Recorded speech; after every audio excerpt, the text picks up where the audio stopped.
This is DJI Neo to Fly More combo, and today I'll show how you can switch off all post-processing on this drone.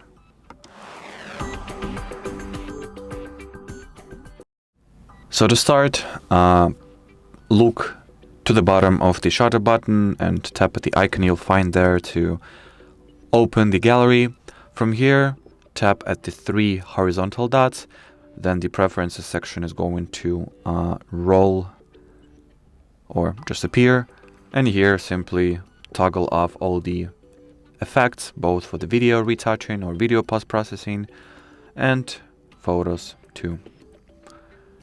And well, as far as this video goes, that's it. So thanks for watching and bye-bye.